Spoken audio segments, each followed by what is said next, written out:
Good afternoon. I'm glad you can join me today as we begin to explore the basics of working with Landsat data. So here's a quick overview of what we'll be discussing today. First, we'll start with what is Landsat data, where can you find Landsat data, we'll put it into Arcmap and explore it a little bit, discuss some essential concepts for working with this type of data, and wrap up with a demonstration of how to use Landsat data to determine fire burn severity. And then at the end, of course, there will be some credits, acknowledgments, and a few places where you might go to find additional resources. As for what is Landsat data, I think we'll also go ahead and hand over to a quick NASA video that will give you a pretty good idea of just exactly what Landsat is, and as well about some of its potential applications.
As you just saw, Landsat data can tell us a variety of things about the surface of the Earth. The Landsat program itself began back in 1972, and the various satellites had a design life of about 3 to 5 years. However, as we can see, many of these satellites continue to operate well beyond their anticipated design life, especially Landsat 5, which holds the record for being the longest continually operating Earth observation satellite. At present, there are 3 Landsat satellites up in orbit. There's Landsat 5, which has been having technical problems since 2011, but again, that satellite went well beyond its expected design life. Landsat 7, which has been having some issues since 2003, it has an error with its scanline corrector, so when we look at Landsat 7 data, we often see these parallel lines that show up as errors. However, NASA has just launched a couple months ago the Landsat Data Continuity Mission, sometimes also called Landsat 8. This satellite is currently in the calibration and testing stages, and they've just started sending back sample data from it. Now, each satellite has its own unique characteristics and quirks, but during their life, they record the Earth's surface in about a 16-day interval. As a result, we have a really good record of the Earth's surface, and with Landsat 8 we can expect that record to continue well into the future. So let's get down to the nitty-gritty. Where do you get the Landsat data? Well, NASA has made it freely available, and the entire archive can be accessed through the Glovis viewer, which can be found at glovis.usgs.gov. There are a couple of quirks with it. You do need to know either the latitude and longitude of the location you're interested in, or a path and row number, but particularly important is Landsat data is made available based on demand. So for high demand locations you can sometimes get it more or less instantly. However, for other locations it can take up to 3 days to get hold of it. So we do have to plan ahead when we want to use this. When we launch the Glovis viewer, we see something quite a bit like this. Currently this is zoomed into an area we will look at during our demonstration. There are a few things to know about when using this site. For example, as you can see circled there in red, there are two ways to go about inputting the location you'd like to go to. If you know the lat longe, you can certainly input that, or you can input the row and path number. Now, row numbers begin at the North Pole and increase as you go south, whereas path numbers begin at the prime meridian and increase as you go west. This results in the entire Earth being covered in essentially a grid, and you can get a sense of the size of the grid based on what we see outlined there in yellow. Whatever you have selected will show up outlined in yellow on the website. There are some filters and navigational tools as well, but particularly important is the area which we see circled in red here. It tells us a couple of things, one of which is the ID number will tell you which satellite it is. So L indicates that as a Landsat satellite. The T in this particular case indicates the type of sensor that's used, and 5, which will be Landsat 5. So many Landsat 5 scenes will begin LT5. You'll also see LE7 for Landsat 7, and so on. Particularly important as well is the cloud cover, or as we see here at the CC. High amounts of cloud cover can pose something of a challenge, so that's something you're going to want to keep an eye out for when selecting Landsat data.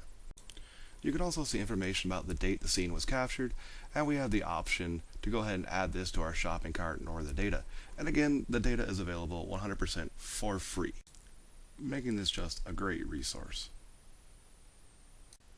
When working with Landsat data, or for that matter any other satellite imagery, it's important to keep in mind a little bit about how this works. So just like your eyes, satellite imagery depends on reflected light. And as the Landsat satellites orbit the Earth, they record all the light that reaches their sensors. And once recorded, that is then compiled into a scene and transmitted back to Earth. It's important to also keep in mind that of the light from the sun that reaches the Earth, some is absorbed in the atmosphere, some is absorbed at the surface, and then other light is reflected back into space. And it's that light that's reflected back into space that Landsat captures. Another important consideration is that unlike the human eye, which can see only a very small portion of the light spectrum, the Landsat satellites are able to record in a much wider range. Here we have an illustration of the different wavelengths of light that are captured by the sensors on board Landsat 5. As you can see towards the bottom there's bands 1, 2, and 3, which represent blue, green, and red light, which is what we see in the visible spectrum. In addition, we have near infrared, 2 shortwave infrareds, and a thermal infrared band. It's worth noting that the bands available have changed over time. With Landsat 1, there was only the near-infrared, shortwave infrared, and thermal bands available, whereas with Landsat 4 and 5 we have what we see here. Beginning with Landsat 7, NASA began to add on specialized bands. So Landsat 7 has a total of 8 bands, whereas the newest satellite Landsat 8 will have 11 bands when it becomes fully operational. It's particularly important to understand that not all objects reflect all bands of light equally. For example, here in this illustration we have a tree. Now a tree will absorb blue and red light, but reflect back green and infrared. What this means is that every object has its own unique spectral signature, and by comparing the different bands of light recorded by the satellite, we can begin to learn about conditions on the ground. By plotting not only which bands of light are reflected, but also how strongly they are reflected, we can determine the spectral signature for the objects that are on the ground, and that can tell us a lot about what's going on. For example, we have this graph here. In green, we see what healthy sugar beets should look like in terms of the light that they are reflecting, whereas stressed sugar beets, or sugar beets that are not doing well, in other words, not a healthy crop, are being plotted in red. And Landsat imagery can be used to pick up those types of subtle differences. When we bring Landsat data into Arcmap, we often don't want to look at just one band at a time, however, and there's several standard ways of making what's called a composite. And here we see the 3-2-1 band combination, which is about as close to true color as we can get. Sometimes, though, it's more useful to look at the infrared. For example, what we see here is the 4-3-2 combination, which takes the red and green light that we can see and also includes near infrared, which we can't. Now, because we can't see near infrared, it's gone ahead and mapped that infrared light onto a color we can see. So you'll notice that things don't appear the way they would in nature, and in addition, certain features have become far more prominent. Likewise with this composite, which consists of shortwave infrared and green, certain features again become more prominent, such as, for example, the orange patch just southwest of center. Here we see the same location, this time viewed with shortwave infrared, near infrared, and green. That spot we mentioned towards the center of the map really jumps out now, there in red. It's important to also understand that Landsat data is delivered as an unsigned integer raster, where all cells have a value between 0 and 255.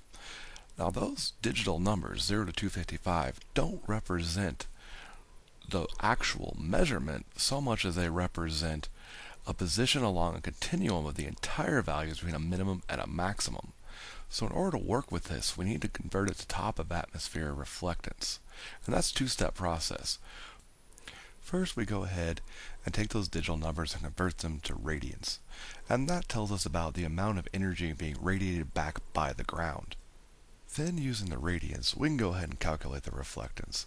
And what that will tell us is, of all that light that entered the atmosphere, how much of it was absorbed by an object on the ground versus how much of it returned back to the top of the atmosphere. And that's the information we really want to know. Now, this is a really important point. Landsat data simply can't be used out of the box. We do have to pre-process it in order to get it into the type of numbers that we need before we can do any meaningful analysis. For Landsat 5 data, the pre-processing is fairly straightforward, and we'll see more on this when we get to our demonstration.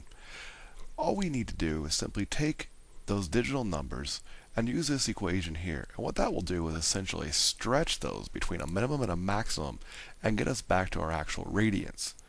Then we take that radiance and we plug it into the second equation, which will take that into account, plus things like the angle of the sun and the distance between the Earth and the sun on that particular day of the year, and get us to our top of atmosphere reflectance, which is what we really need. Now, once you see it in the raster calculator, these equations don't look anywhere near as frightening as they may look here. And you'll see this in the demonstration later.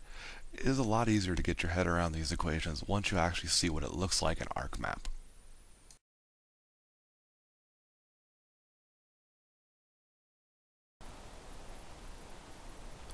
So here we have our imagery in Arcmap. And as you can see, I've gone ahead and set up several group layers in advance. I'm going to go ahead and expand this layer for September 24th, 2006. And as we can see, we have bands 1 through 7.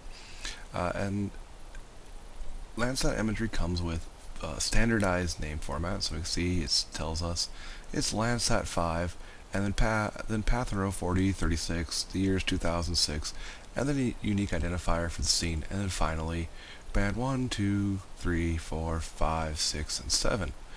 Now, just to give you a sense of how the difference in the bands plays out, I'm going to go ahead and turn these off one at a time. And right now, turn off band 1, 2, and 3.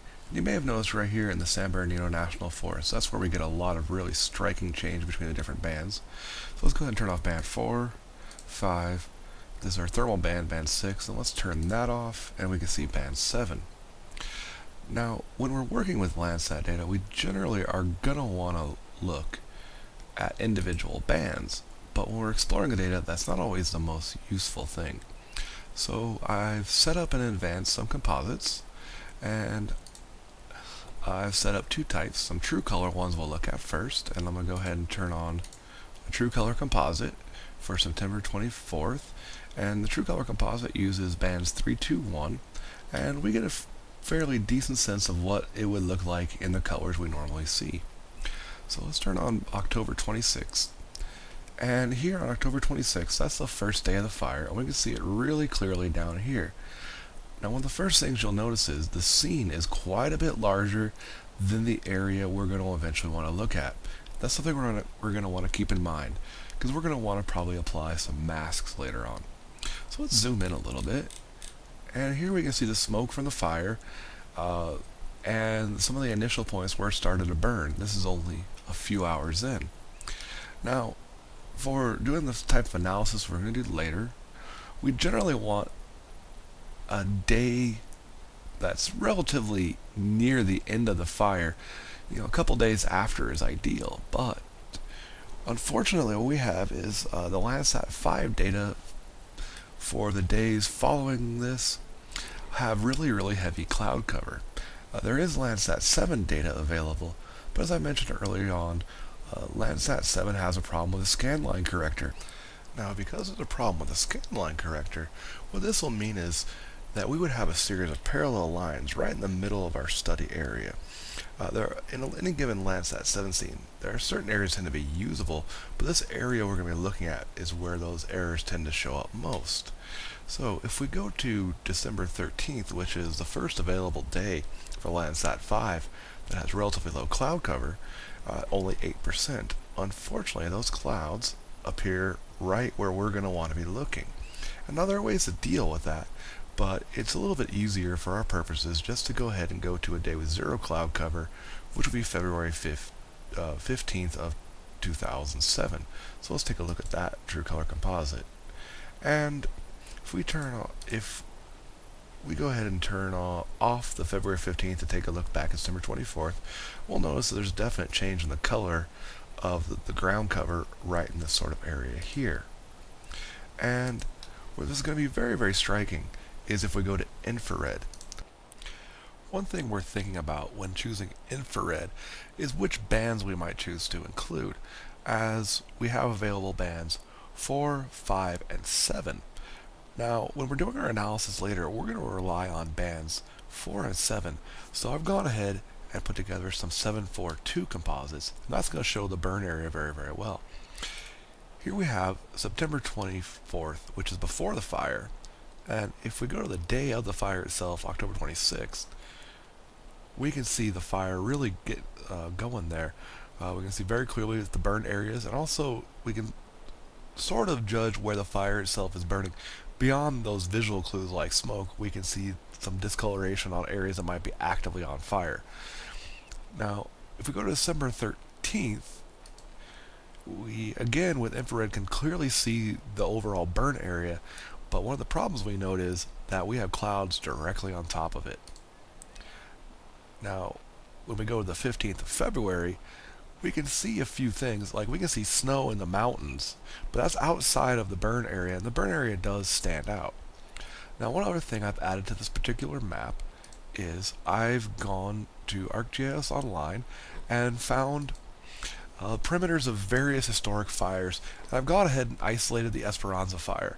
And there's a couple of things that we should note about the fire perimeter. One is that it goes beyond the boundaries of the scene, albeit not by a great deal.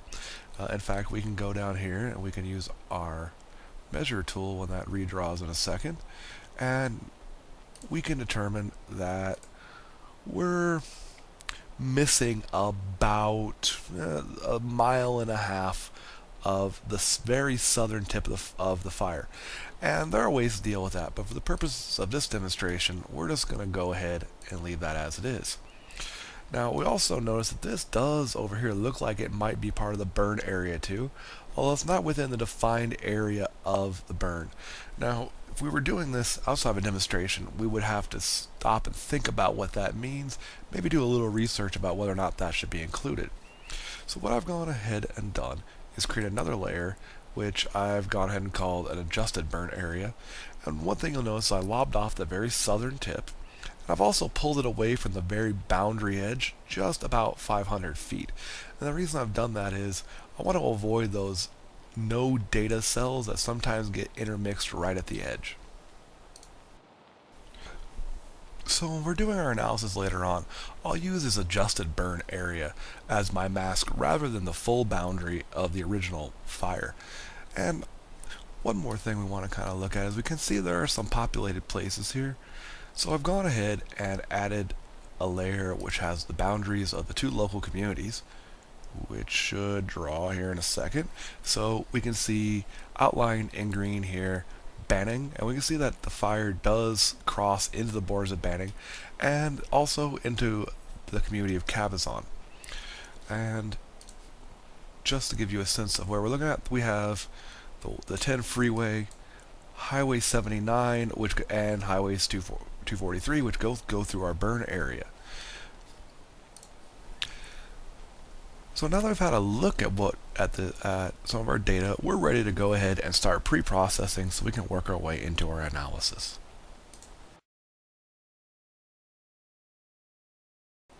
So now that we're ready to start pre-processing our data, it'll be a good thing to go ahead and have a look at some of these files that come with the download. One of which is a README file, which is really handy for first-time users since it gives you quite a bit of information about the data product.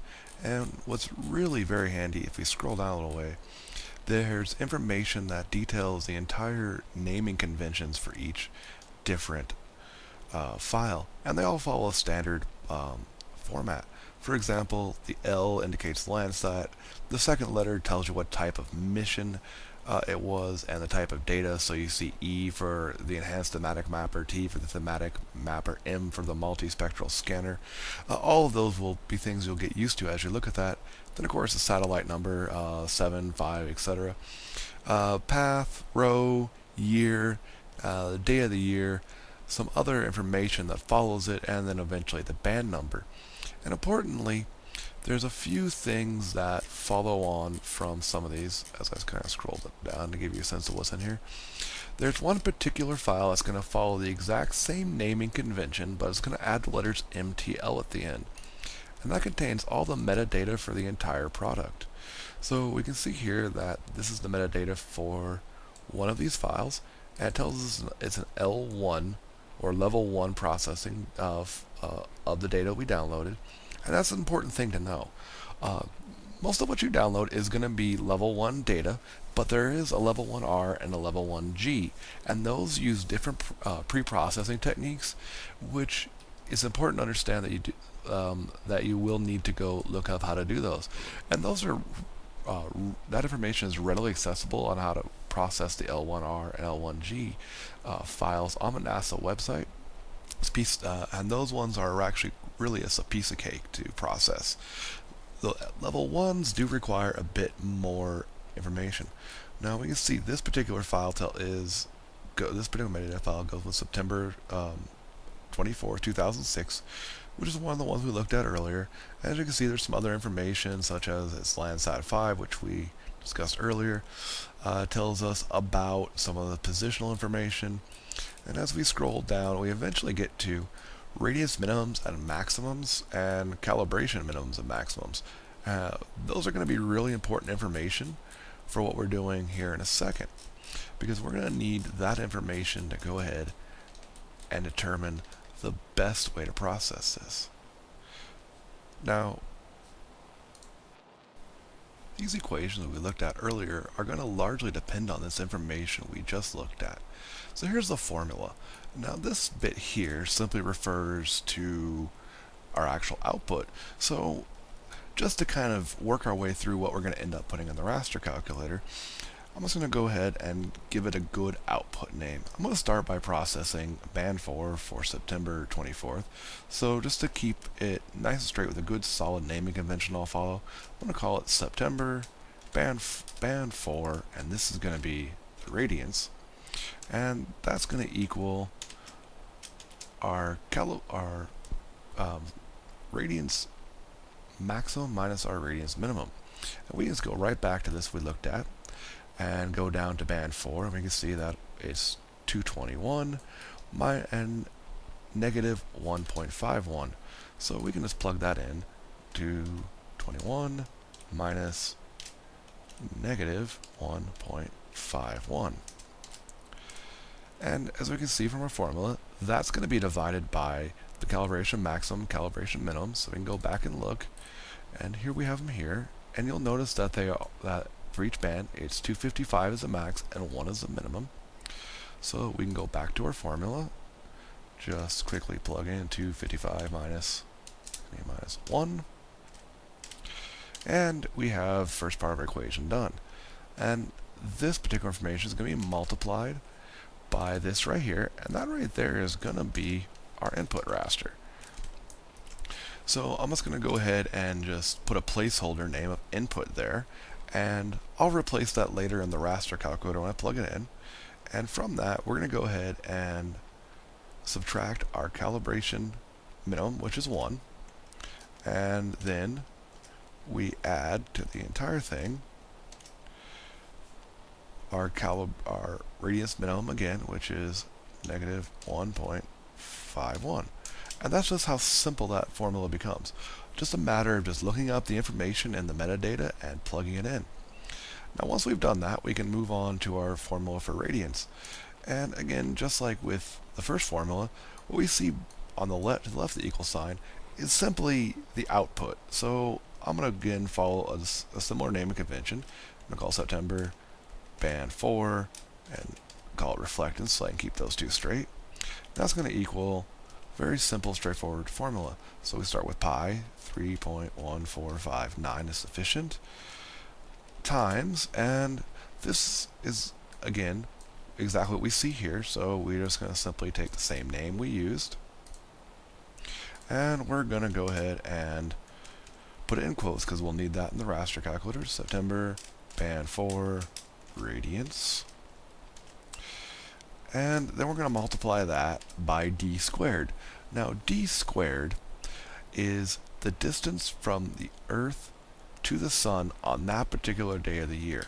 So the first thing we need to do is establish what day of the year it's on.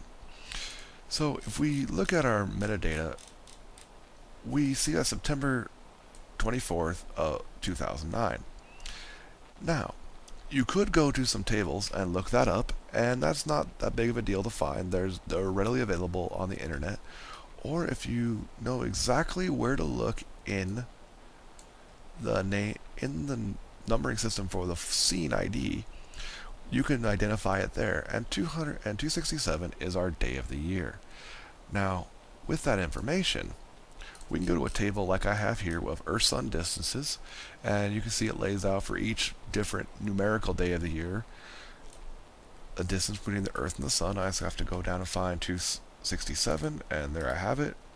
So it's just over 1 astronomical unit, so I'm going to go ahead and copy that. I want to paste it into my formula, and because it's squared, I'm going to go ahead and tell it to multiply it by itself. And there we go. There's the first half of our formula done. Now we're going to divide by what we see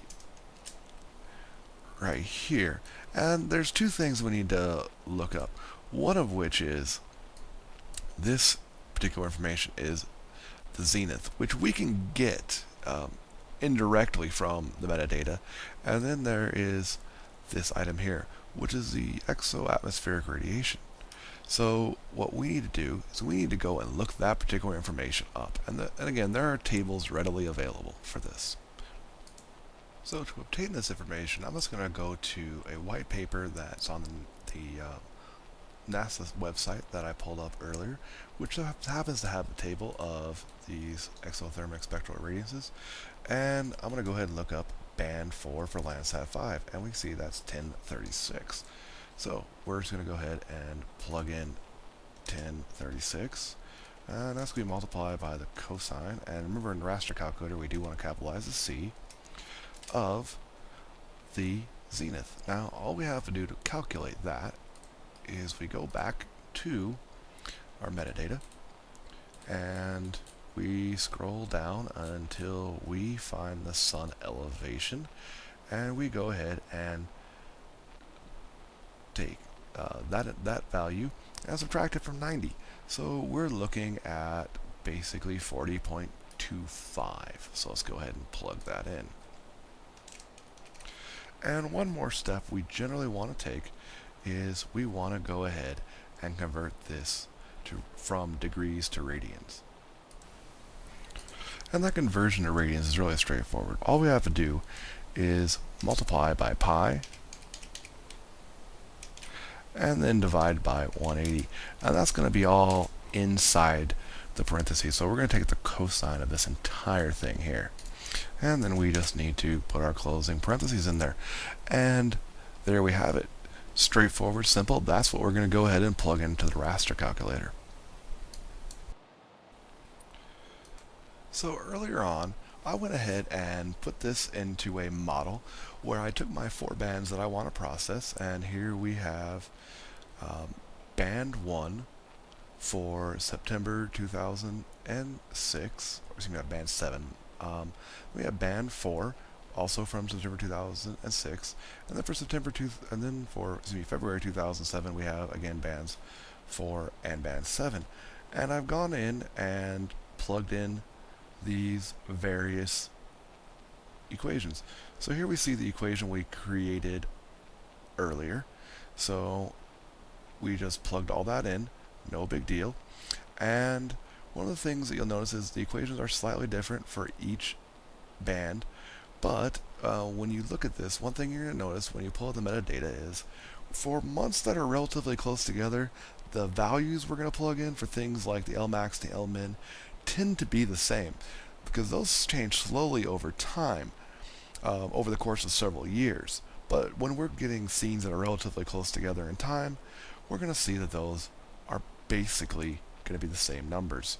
So often they will be exactly the same, so don't be surprised by that. And it's just a matter of simply plugging in all the right information. And then we simply run all 4 of these calculations first.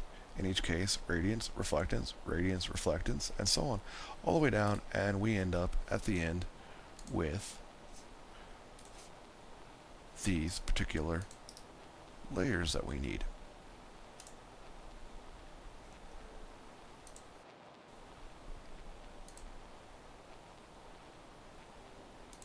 So here we have the preprocessed layers, and you can see they all look a little bit different.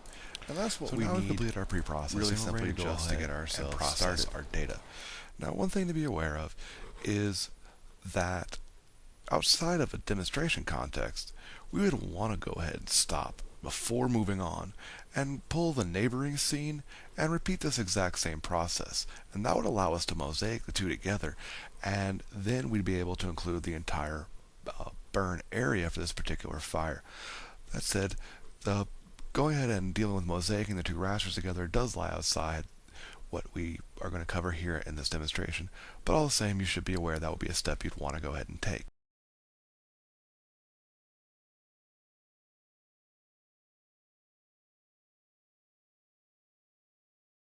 So what we do from there is we go ahead and we're going to calculate a normalized burn ratio, and then use that to come up with a difference normalized burn ratio. And I made a model earlier that will do that for me. So it's a fairly simple process, and you can do this with the raster calculator a lot simpler than I've done it here, but I went ahead and broke down the various steps so we can see it a little more clearly. So what we're going to go ahead and do is we simply take band 4 minus band 7, and we end up with this layer here. And then we simply add down here bands 4 and 7 together. We then take this minus layer and divide it by the plus one. And that gives us our normalized burn ratio for September. And repeat this exact same process down here for February. Then what we do is we go ahead and take our pre-fire, which is September, and subtract from that our post-fire. And that gives us our normalized burn ratio. So real simple, we just fill in kind of like you see here. The pre-fire goes on top, post-fire on the bottom, piece of cake. And that gives us a layer that looks like that. Now, once we've done that, we've done essentially our analysis. We just need to clean it up a little bit. And to do that, there's a couple of quick filters that we generally want to run. And I've again made a model here, so we're going to go ahead and first take this difference normalized burn ratio, and we're going to go ahead and convert it to an integer. And when we do that, we're going to want to multiply it by 1000, and that's going to go ahead and give us a layer that we can run through our majority filter and then through a boundary clean filter. And what that's going to do is that's going to remove a lot of speckling from the image itself and give us cleaner boundaries when we go ahead and reclassify this here in a second. So let me close that and turn that on. And you see it is a little bit lighter, but what it's done is, if we zoom in, sometimes we can see it more clearly. Here's what we see here, and let me go ahead and turn that off, and you can see that this is going to be a lot grainier of an image, and this is gone, instead of just taking those individual cell values, it's spread it out and over a little bit more of an area to kind of average things out and reduce those individual spikes. Now, then all we have to do is reclassify this. Now, when we reclassify this, there's a set of standardized break values we're going to want to use. So the next step in the process is to go ahead and use the reclassify tool. And when we reclassify, we're going to want to go ahead and manually specify these breaks we see here. So we want to break at negative 251, negative 101, positive 99, 269, 439, 659, and the last break being whatever the maximum value is. And when we do that, at that point, it's just simply a matter of running the reclassify tool and assigning some appropriate symbology. And here what we can see, let me expand this because I've gone and labeled these, is the greener areas are where is where some regrowth is beginning. The yellow areas is where where it was unburned, or the amount of burn was really intermittent and low. So you might have areas where perhaps what was at ground level may have burned, maybe some structures, but the trees themselves are more or less intact. And then you can see various grade severity all the way up to the high areas here in red. This demonstration. I hope this proved useful to you, and I'd just like to take a couple of seconds to go ahead and acknowledge some of the credits for image and data we saw here.